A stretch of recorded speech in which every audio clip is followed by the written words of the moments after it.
રાજ્યભરમાં શરૂ થયેલ એસએસસી અને એચએસસી બોર્ડની પરીક્ષાને લઈ બનાસકાંઠા જિલ્લા વહીવટીતંત્ર સુસજ્જ જોવા મળ્યું। રાજ્યમાં પ્રારંભ થયેલ એસએસસી તથા એચએસસીની પરીક્ષા માટે બનાસકાંઠા જિલ્લા વહીવટીતંત્ર સુસજ્જ જોવા મળ્યું। ગુજરાત માધ્યમિક તથા ઉચ્ચતર માધ્યમિક બોર્ડની ધોરણ 10 અને ધોરણ 12 સામાન્ય પ્રવાહ અને વિજ્ઞાન પ્રવાહના ઉમેદવારોની પરીક્ષાનો પ્રારંભ થયો છે। ત્યારે પાલનપુર આદર્શ વિદ્યાલય ખાતે બનાસકાંઠા જિલ્લા કલેક્ટર મિહિર પટેલ, જિલ્લા પોલીસ અધિક્ષક અક્ષરાજ મકવાણા, જિલ્લા શિક્ષણાધિકારી હિતેશ પટેલ સહિતના અધિકારીઓ વિદ્યાર્થીઓને ગુલાબનું ફૂલ આપી સફળ પરીક્ષા ઉજ્જવળ ભવિષ્ય માટેની શુભકામના પાઠવી હતી।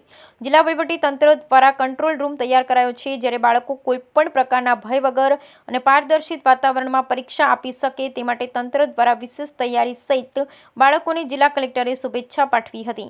તમામ પરીક્ષા કેન્દ્રો ખાતે પોલીસ બંદોબસ્ત તથા ટ્રાફિક જામ ન થાય તે મુજબની વ્યવસ્થા કરાઈ છે। પરીક્ષા અપાતા બાળકો અને વાલીઓએ પરીક્ષા આપતા સમયે મોડા અથવા કોઈપણ મુશ્કેલીમાં પોલીસ વાહનોનો ઉપયોગ કરવા જિલ્લા પોલીસ વડા અક્ષરાજ મકવાણાએ અનુરોધ કર્યો હતો। બનાસકાંઠા જિલ્લામાં ધોરણ 10ના 49,805, ધોરણ 12 સામાન્ય પ્રવાહના 24,093 તથા ધોરણ 12 વિજ્ઞાન પ્રવાહની પરીક્ષામાં 5330 પરીક્ષાર્થીઓ પરીક્ષા આપી રહ્યા છે। આજરોજ ધોરણ 10 અને ધોરણ 12ની એક્ઝામનો પ્રારંભ થઈ રહ્યો હોય જિલ્લા વહીવટીતંત્ર દ્વારા અને પોલીસ તંત્ર દ્વારા આ પ્રકારની તમામ વ્યવસ્થાઓ કરવામાં આવી છે। ખાસ કરીને તમામ જે સેન્ટરો છે, જે મથકો છે, ત્યાં પોલીસનો બંદોબસ્ત રાખવામાં આવ્યો છે। આ સિવાય કોઈપણ જગ્યાએ ટ્રાફિક જામ ના થાય અને વિદ્યાર્થીઓ પોતાના સમય ઉપર પોતાના પરીક્ષા કેન્દ્ર સુધી પહોંચી શકે તે માટે પણ એક સમગ્ર પ્રકારની વ્યવસ્થા ગોઠવવામાં આવી છે। હું આ મીડિયાના માધ્યમથી જણાવવા માંગીશ કે કોઈપણ બાળકને કોઈપણ વાલીને જો ક્યાંય પ્રશ્ન થાય કે વહેલા મોડા થાય, ટ્રાફિક જામ થાય, એ લોકો અમારી પોલીસની ગાડીઓનો આ સમય ઉપયોગ કરી શકે છે।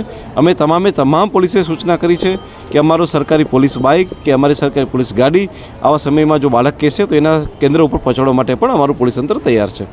હું ધોરણ 10ની વિદ્યાર્થીની છું। આ વર્ષે અમે પ્રથમ વખત એસએસસીની એક્ઝામ આપવા જઈ રહ્યા છીએ। એના માટે હું ખૂબ ઉત્સુક છું, કારણ કે મેં આખું વર્ષ ખૂબ મહેનત કરી છે, પરંતુ મને ખબર છે કે એનું રિઝલ્ટ પણ બહુ સારું જ આવશે, કારણ કે સતત અભ્યાસ કર્યો છે અને એની સાથે કોચિંગ પણ ખૂબ સરસ મળ્યું છે। એટલે અમે પહેલી વાર એક્ઝામ આપીએ એટલે ખૂબ ઉત્સાહી પણ છીએ અને એ પેપર સારું જ જશે એવી અમને આશા છે।